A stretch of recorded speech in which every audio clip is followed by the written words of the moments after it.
Good morning, dear students.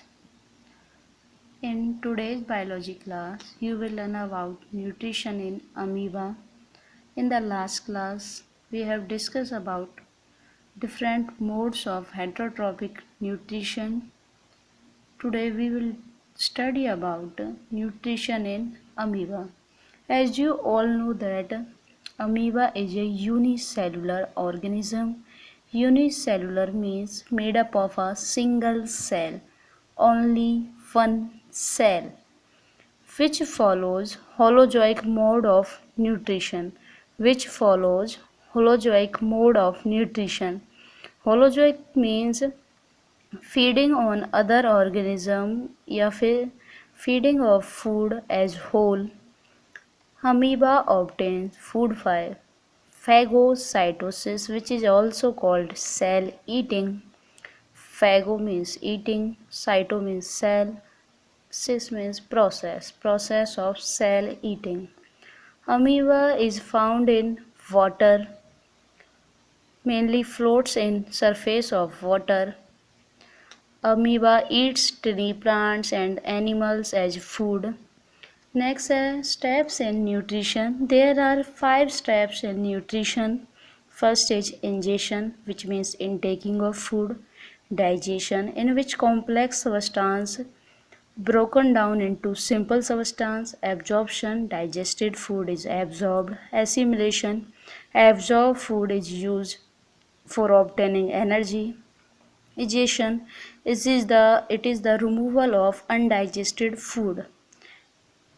Let's begin. You will understand these steps by this diagram: ingestion, digestion, absorption, assimilation, and egestion. Ingestion is the intaking of food.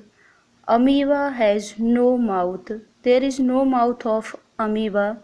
There are few finger-like projections called pseudopodia.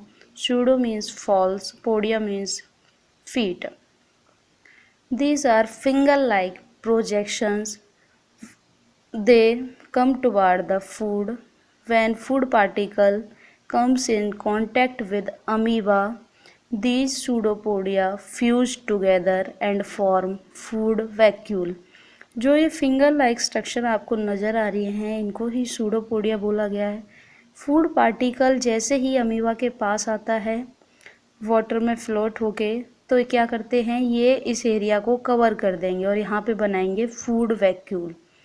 जो pseudopodia है वो fuse होके क्या बना देगा, food vacuole. अब देखिए, amoeba single cell organism है. इसमें न्यूक्लियस प्रेजेंट होता है और ये लिक्विड को बोलते हैं साइटोप्लाज्म. नेक्स्ट स्टेप है digestion. Digestion occurs inside the food vacuole. Digestion is the process in which the complex substance is broken down into the simple form. कोई भी एक कॉम्प्लेक्स फूड मटेरियल है वो किसमें चेंज कर दिया जाता है, सिंपल और सॉल्यूबल फॉर्म में. और ये सारा काम किसके थ्रू हो रहा है, एंजाइम्स के थ्रू हो रहा है. नेक्स्ट को समझिए. अब थर्ड स्टेप है एब्जॉर्प्शन. जो फूड अभी अभी डाइजेस्टेड हुआ है, डाइजेस्टेड का मतलब लार्ज साइज से स्मॉल साइज में कन्वर्ट हुआ है, इनसॉल्युबल फॉर्म से सॉल्युबल फॉर्म में कन्वर्ट हुआ है. अब वो क्या होगा, डाइजेस्टेड फूड डिफ्यूज आउट. इसका क्या हो जाएगा, डिफ्यूजन. इसमें कोई ऐसे सेल ऑर्गेनेल्स तो नहीं है, सीधा के सीधा ये किस में जाएगा, इसके साइटोप्लाज्म में. यहाँ पे थी एंट्री ऑफ फूड, यहाँ पे था डाइजेशन ऑफ फूड, यहाँ पे है एब्जॉर्प्शन. जो फूड पार्टिकल हैं वो किस में एब्जॉर्ब हो रहे हैं, साइटोप्लाज्म में. फोर्थ स्टेप में क्या होगा, जो एब्जॉर्ब फूड है उसको यूज किया जाएगा obtaining energy, and remaining food is use for growth of amoeba. जो अमीबा का साइज है वो धीरे धीरे क्या हो जाता है, इंक्रीज हो जाता है.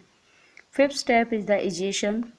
देर is no perfect place for egestion. So undigested food is thrown out by the cell surface, cell membrane. Cell membrane is rupture.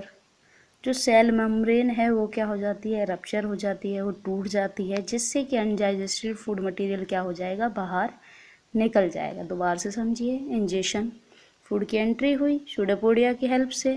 Food vacuole में प्रेजेंट हुआ, वहाँ पे एंजाइम थे जिन्होंने इसको तोड़ दिया सिंपल फॉर्म में, फिर इसका एब्जॉर्प्शन हुआ, इससे एनर्जी ऑब्टेन हुई, लास्ट में जो अनडाइजेस्टेड था वो क्या हो गया आपका, थ्रोन आउट। जो 5 स्टेप हैं उसमें यही लिखा हुआ है। और आपको डायग्राम समझ आ गया है, आप जो वर्डिंग है वो इजीली लिख सकते हैं। अब नेक्स्ट देखिए न्यूट्रिशन इन पैरामीशियम।